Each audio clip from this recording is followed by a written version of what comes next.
Buenos días, bienvenidos a La Voz de las Letras, nuestro programa favorito y cada día el de más gente. Mi nombre es Alejandro y de nuevo estamos con otro programa por y para las letras y las humanidades. Como es habitual, tengo a mis compañeros al lado. Buenos días, Celia. Buenos días. Buenos días, Eladio, ¿cómo vamos? Buenos días. Hoy no tenemos a ningún invitado con nosotros, pero sí tenemos varios temas de los que hablar. Algunos de ellos han sido mencionados en programas anteriores, pero siempre es bueno profundizar en lo enunciado. Además, y muy importante, vamos a estrenar una sección dedicada a las curiosidades dentro de la historia, es decir, aquello que jamás se olvida por su singularidad. Pero antes de ello, vamos a tratar aquellos temas que nos quedaron ahí un poco en el tintero. Y en primer lugar, tenemos lo de las etapas históricas, que lo mencionamos hace tiempo, y vamos a tratarlo. ¿Quieres empezar tú, Celia? Pues como ya dijimos en el primer programa, que estuvimos un poco debatiendo sobre la parcelación histórica, lo que queremos hacer llegar a la gente es que estas parcelaciones que se hacen son totalmente artificiales. Los historiadores las utilizamos para explicar mejor las diferentes etapas, pero está claro que no se puede parcelar. O sea, es como, por ejemplo, no sé, el inicio de la Edad Moderna se pone en España, por ejemplo, en 1492, que es cuando Cristóbal Colón llega a América. ¿Ve?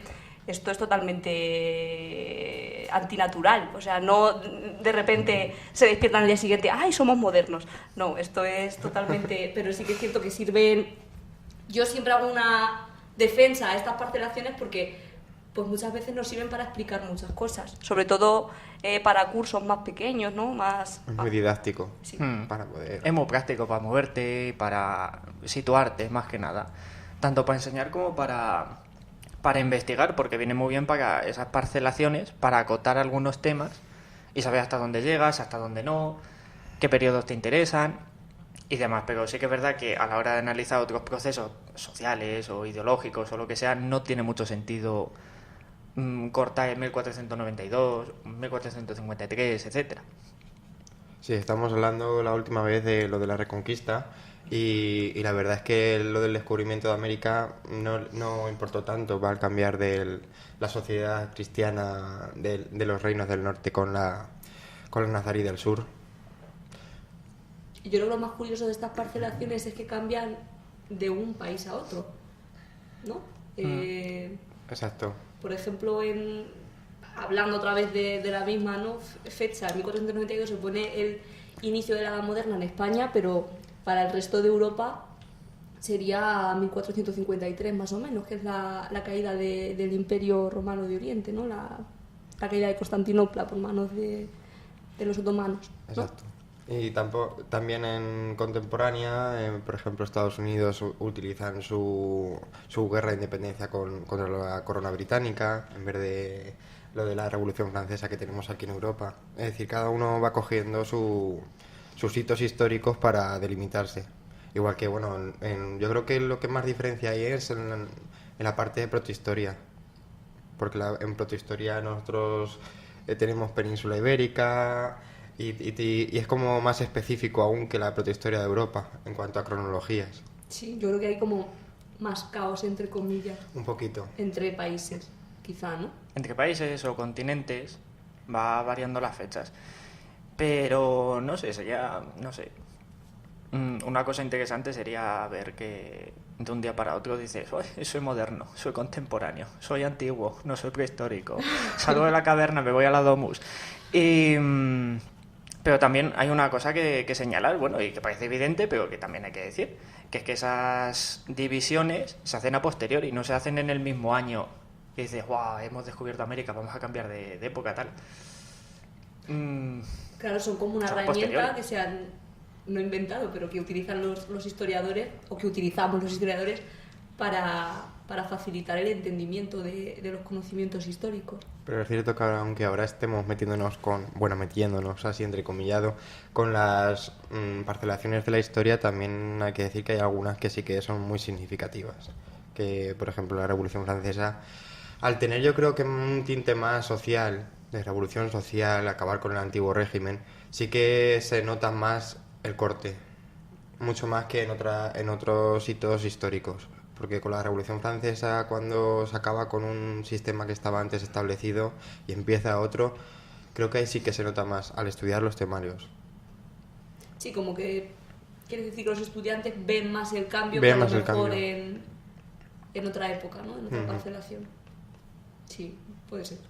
Claro, exactamente, tanto en temas sociales como en económicos, como en políticos, es que básicamente es que va afectando a todo. ¿Y actualmente de qué podríamos hablar? ¿Edad contemporánea? ¿Edad actual? ¿Edad digital? Uf, ya a ver Buah, qué, es complicado cómo eso, lo ¿eh? dividen eso. Yo creo que la contemporánea sí que ya ha terminado. Se O sea, supone que estamos en estamos- otra era, por así decirlo. Pero... Claro, porque el comienzo de la edad contemporánea es muy distinto a como estamos ahora. Exacto. Claro. Por eso digo que yo creo que para mí ya ha acabado. Todavía si tú te vas al instituto, siguen hablando yo creo que de edad contemporánea hoy en día, Claro. pero es que no, ya ha acabado. Bueno, hay gente que lo pone ese fin con el final de la Segunda Guerra Mundial, hay otros que lo ponen en el 2000, si no me equivoco, pero es complicado. De hecho, Porque como es tan reciente... si ves Claro. en artículos de revista o en otras monografías, aparece ya la catalogación del mundo actual, Claro. en vez de Sí. contemporánea, incluso en asignaturas. Sí, sí, sí. Así que parece que también está empezando otra parcelación. Claro, exactamente. Y luego tampoco es que sean muy proporcionales, porque hay algunas etapas muy, muy, muy, muy grandes, exageradamente grandes, por ejemplo, prehistoria, es grandísima, en Ya. comparación con el resto. Edad antigua también. Son parcelaciones muy grandes que, o a lo mejor dentro de unos años se vuelven a parcelar para acotar mejor bueno, se parcelan en civilizaciones, ¿no? Sí, podemos hablar de otro tipo de parcelación, que es por Por civilizaciones o por culturas. cultura. Sí, cultura Pero es también. que creo que en lo que es para enseñar historia, una manera que es más sencilla sería con la que estamos haciendo cronológicamente. Creo que si lo hiciéramos por sociedades, la gente se marearía muchísimo. No sabrían a dónde estaría. Porque, claro, unas sociedades tienen unas características distintas a otras y ya bastante metido con calzador lo tenemos con la cronología, como encima tener que dividirlos por culturas, por materiales, porque ahora mismo estaréis pensando en los materiales líticos y tal. Sería complicado, la verdad, Sería sobre todo con complicado, prehistoria. Yo creo que con prehistoria sería muy difícil. Con prehistoria sí, pero por ejemplo con antigua yo creo que es más fácil Sí, estudiarla porque- por civilizaciones que por cronología, porque a ti, yo qué sé, Sí. te dan Grecia, estudias Grecia cronológicamente, Egipto y estudias Egipto cronológicamente, Roma, estudias Roma cronológicamente. Yo creo que en antigua yo creo que sí valdría, ¿no? Por zonas geográficas incluso. Sí. Es o más, por zona creo que- geográfica. Oriente Medio, por Y yo ejemplo. creo que se Sí. estudia un poco así, ¿no?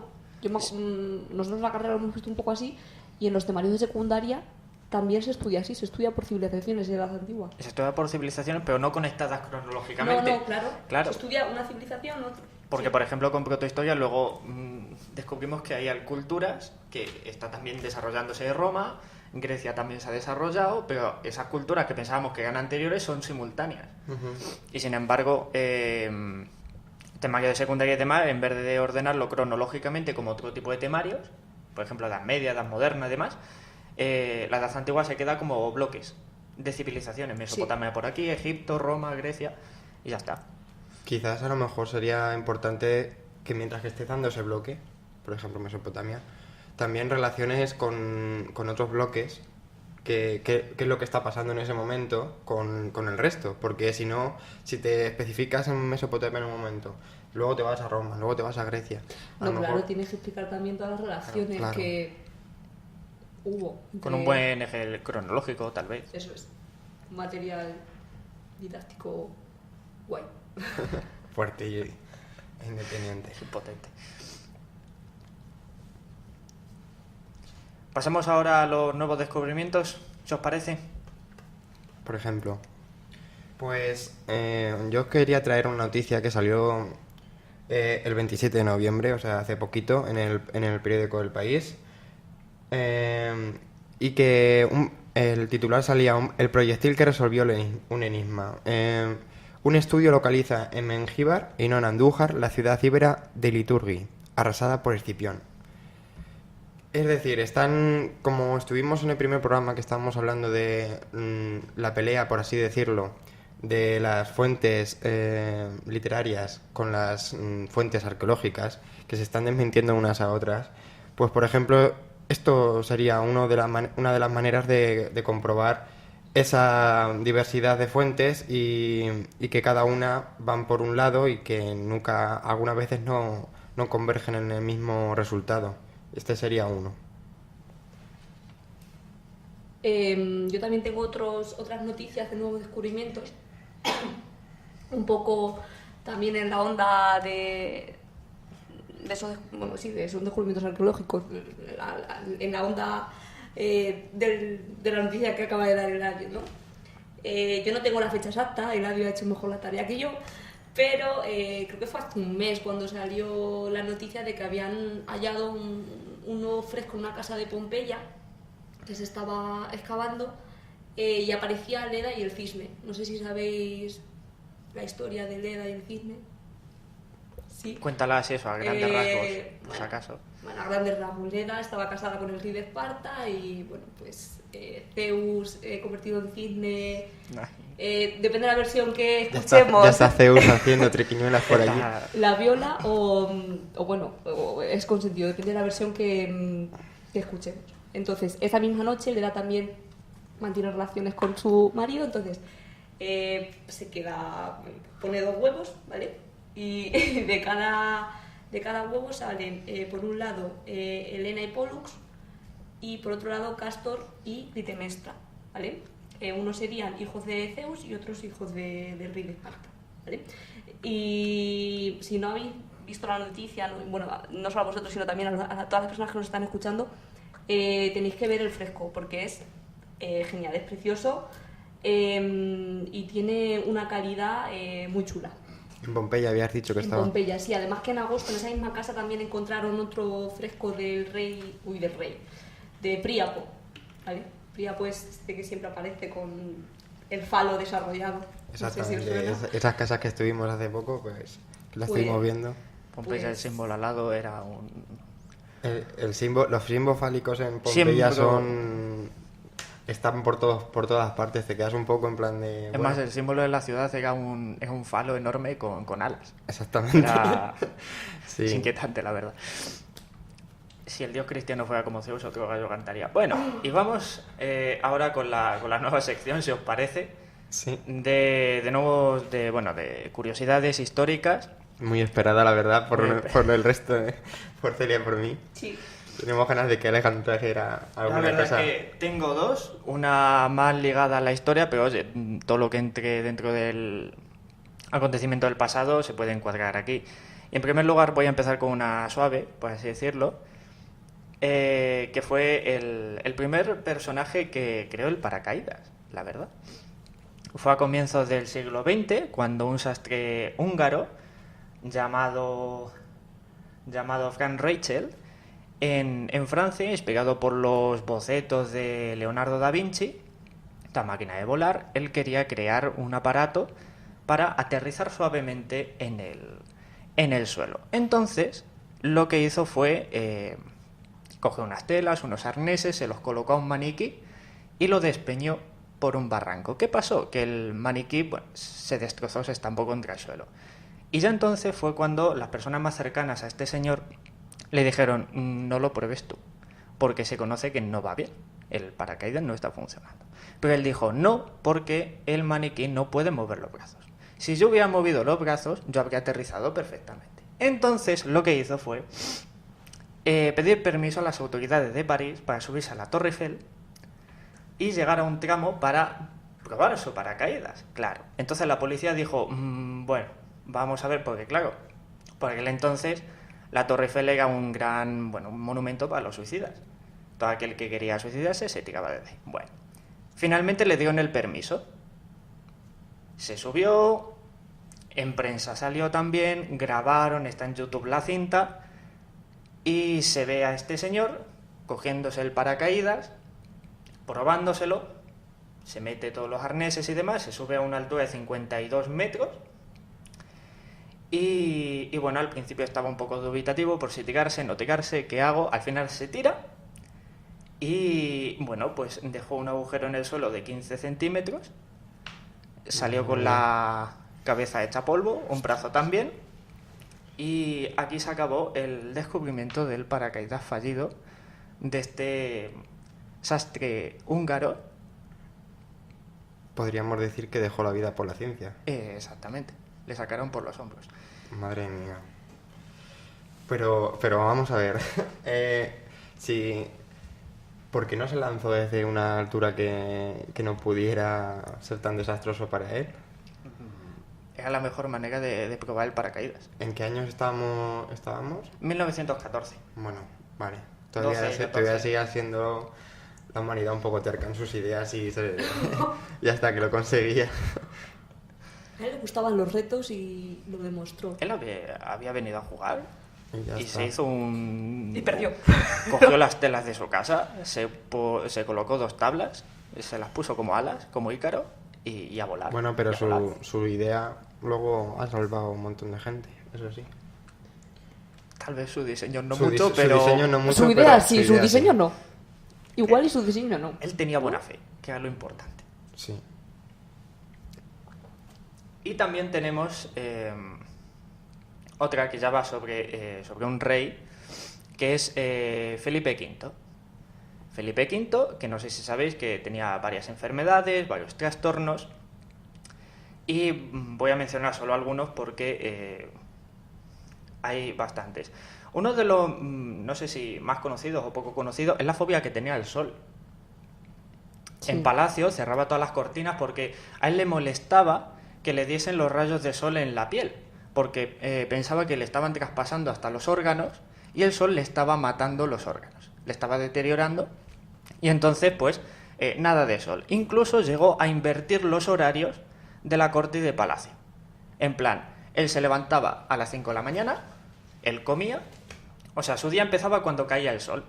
¿Qué pasa? Que llegó un momento en el que la corte y su esposa y su amante no podían llevar su ritmo, porque claro, él deambulaba por la noche, hacía su vida por la noche, pero es que el resto no podía hacerlo. No podía En seguirlo. realidad era un visionario, estaba viendo los átomos cómo traspasaban la piel. Totalmente, que un astrónomo era... Pero un sí. biólogo, Astrónomo, era perdón, que me estoy liando.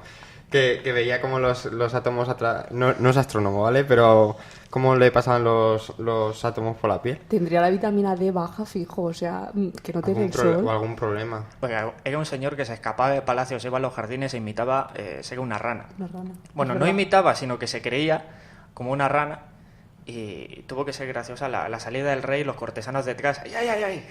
Se nos meta al charco. Ay. Otro día tenemos que proponer que traigamos sobre cuando hicimos la figura de Carlos.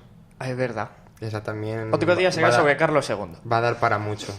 Va a dar para mucho. Exactamente. Lo espero impaciente, ¿no? Porque además es que está registrado, en plan, Claro. lo podemos ver en obras, La autopsia y- todas sus cosas. Sí. La autopsia va a dar para La autopsia mucho. va a dar mucho, sí. Exactamente. También era un rey obseso por la sangre. Le gustaba estar en el campo de batalla. Solo estuvo una vez, creo. Y le gustaba estar manchado de la sangre de otros. Y ese olor, esa Oh, Dios mío. Qué esa tétrico. visión. Ujú. Y aparte de la obsesión por la sangre, Le está pasando nota Arcelia Eh, a Alejandro, por si no... sí, estamos Pero aquí estabais con- pensando por qué estos parones. y aparte de eso también era un adicto al sexo. Ujú. Incluso el embajador francés llegó, cuando ya el embajador francés en España llegó a Versalles, se lo comunicó al rey y dijo que es que no paraba quieto. Que incluso llegaba a reunirse con la corte dentro de su alcoba bajo la amante del rey, y que los cortesanos tenían que ir de un lado para otro en función de lo que el rey quería. Pero bueno, como esto, como llevar la ropa sucia, recibiendo a la gente, la peluca mal colgada, la camisa malolienta. Desconfiaba mucho de sus médicos porque pensaban que le estaban matando, y en realidad, bueno, pues físicamente estaba bastante bien, pero psicológicamente no tanto. Historia de Reyes es que puede dar para mucho.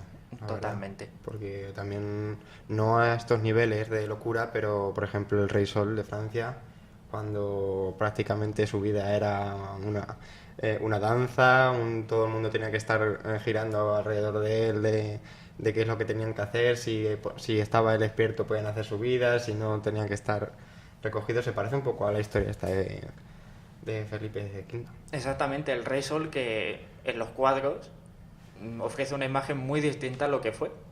Y es más, hay un libro que se titula La imagen del Rey Sol, creo, si mal no recuerdo, que muestra en unos grabados perfectamente quién hay detrás de esa peluca, de esa capa, de esas calzas, de todo eso, de por qué tiene el bastón, de por qué se muestra por encima, y luego a lo mejor era un señor que no correspondía con la imagen que tenemos en el cuadro.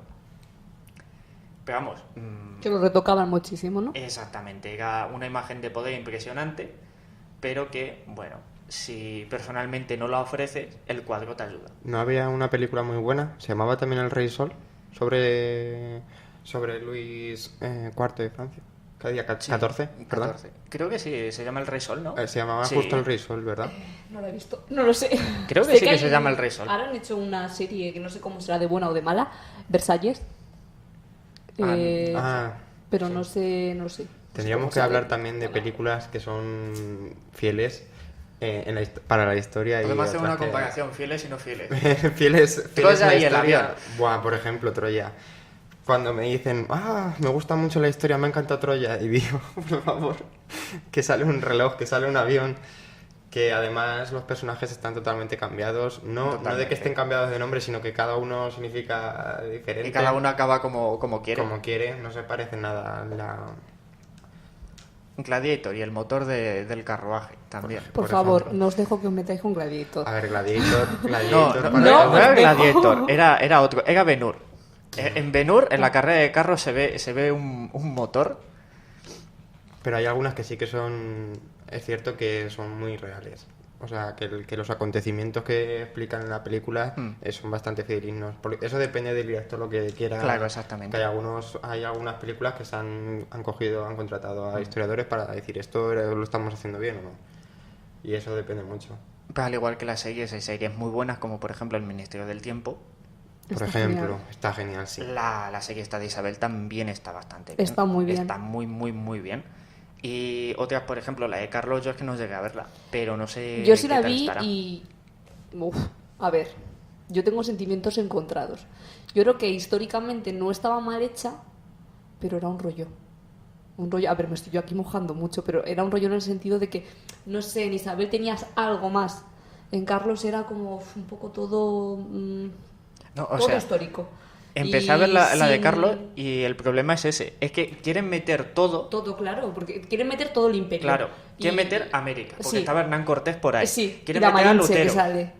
Quieren Sale meter lo que estaba Lutero. pasando con los comuneros. Querían meter todo eso y era imposible. De los hijos también ponen... Es verdad. Porque claro, los reyes católicos pues, Sí, sí. casaron a cada hijo con un heredero de las cortes europeas. Y también quieren meter eso. Entonces te agobias. No es una serie que disfrutes. Yo tengo también las catalogo de otra manera, que es películas que me encantan pero que solo puedo ver una vez. Por ejemplo, El pianista. Que no la puedo ver porque me hunde la miseria, porque claro, son temas muy que te llegan al corazón. No, la vida es bella. Bueno, la vida es bella, evidentemente, mucho histórico no tiene porque habla más de los romances entre la mujer, el niño. Pero es genial. Pero es genial. Pero por ejemplo, con El pianista, cada vez que la veo, o La zona gris, que es otra muy muy fuerte, acabo destrozado, la verdad. Luego también sobre películas sobre el Holocausto, también hay algunas que se pasan de violentas, quieren demostrar la violencia nazi, y a veces que dices, me apetece ya salir de la sala, que... Como por ejemplo. El otro día estuve viendo una que era una película independiente que era alemana, y se llamaba El Capitán. La verdad es que estuve leyendo la sinopsis y tal, y dije, puede estar bien porque es de un soldado raso que deserta del bando alemán, y lo están buscando, y de hecho se encuentra un traje de un capitán y se lo pone, y claro, y ya no te cuentan más para que no sepas la historia. Pero claro, es totalmente distinto a lo que te puedes imaginar. se vuelve súper cruel, o sea, se mete en un campo de concentración y vamos, unas barbaridades que no se podrían ni contar. Así que estar deseando ya de que acabe la película porque es que es nada más que... Y sobre todo violencia gratuita sin un guión, sin una buena idea de decir, vale, es que entre medias está esto, es que es a matar, a matar, a matar y ya está.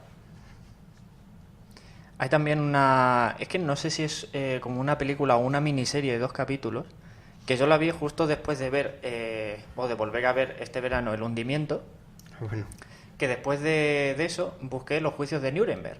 Y hay una miniserie de 2 capítulos que te lo explica bastante bien y recrean los juicios, cómo crearon la sala, cómo estaba Berlín cómo estaba Nuremberg y cómo crearon específicamente esa sala para los juicios, cuál es la visión de la URSS en los juicios, en la de Inglaterra, Francia y Norteamérica. Los materiales que se llevaron fueron los mismos que en los propios juicios. Incluso se muestra la visión de los propios condenados, de los propios alemanes, de cómo los encerraban, cómo iban cambiando los turnos de los guardias, cómo hubo uno que se acercó a un prisionero alemán, en plan ese que al final se suicidó, no le ejecutaron. ¿es Goering? ¿Puede ser?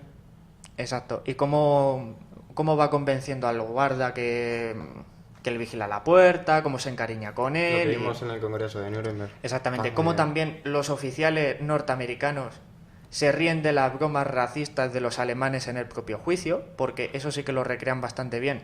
En plan que se pasan haciendo bromas o se ríen o piensan que van ganando el juicio.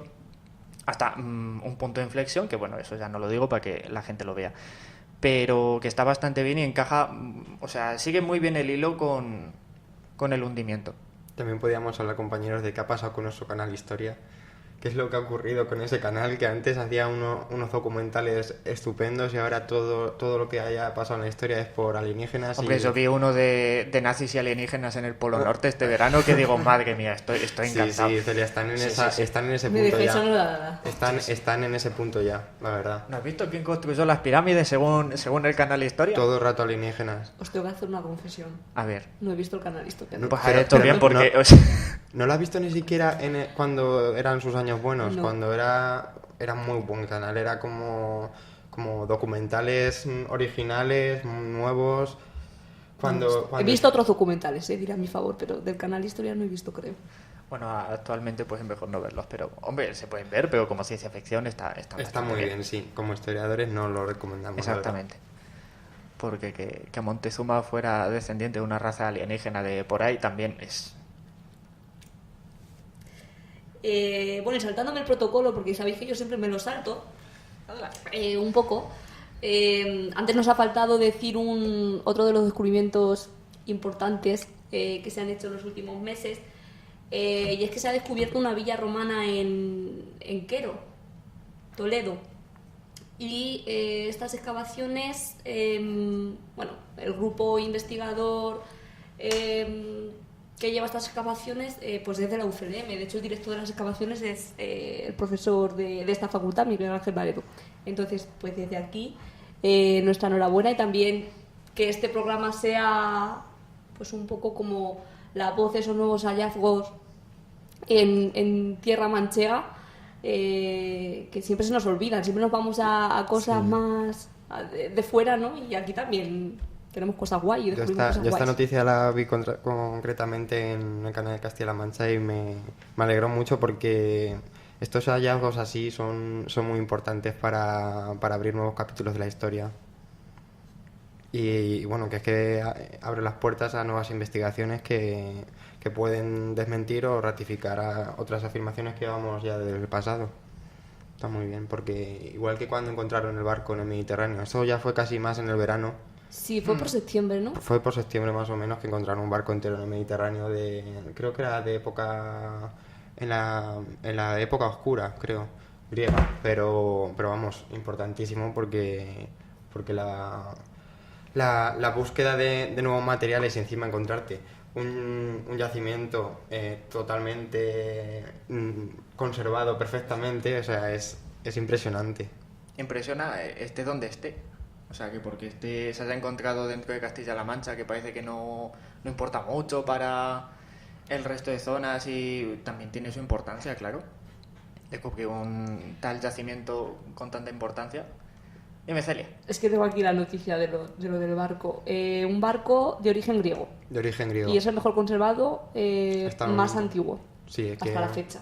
Por eso Porque que abre... se calcula, según la noticia, yo no la he contrastado, pero según la noticia se calcula que tiene unos 2.400 años de antigüedad. Por Que si también alguno os apetece buscar la noticia y verla. Que también la arqueología subacuática tiene su mérito y sus riesgos, ¿eh? Y está pegando fuerte. Está pegando fuerte. Yo la veo súper complicada. O sea, Muy complicada. Y luego, ¿de quién es lo que descubres? O sea, ¿a qué nación pertenece? Bueno, en época griega y tan antiguo ya no es como nación, sino incluso qué cultura se le podría Claro. denominar. Pero luego lo que se descubre, ¿a qué museo va? yo Ahí está el creo que problema. se refería un poco a Es que eso. me refería a eso porque hace bastante Yo tiempo, creo que sepa dónde va lo ese- del galeón, Sí, sí, el galeón español, ¿no? Exacto. Que fueron a juicio incluso.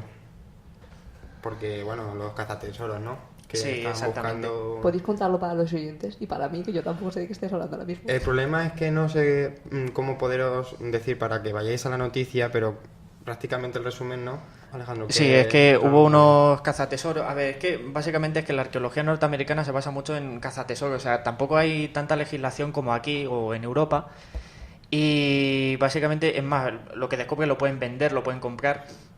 Exactamente. Y descubrieron un galeón español, ahora mismo no sé de qué siglo, y claro, el descubrimiento para quién es. ¿Quién lo reclama? España lo reclamó al ser un galeón español, pero claro, quien lo descubrieron fueron los norteamericanos. Y claro, había ahí un pleito entre quién se quedaba el barco, dónde lo exponemos, de quién es, ¿sabes? ¿A quién pertenece? ¿Y cómo se ha resuelto? ¿No lo sabéis? Lo ganó España. España, de hecho, llevó al juicio documentos de la época en el que explicaban que el galeón iba a ir para América, que iba a traer no sé qué, para explicar que pertenecía a la corona de España. No tenía ni idea de esto. Así que al final, fíjate cómo la documentación ha servido para Sí, sí. ganar un juicio. Una documentación antigua, porque estamos hablando de edad moderna. Claro.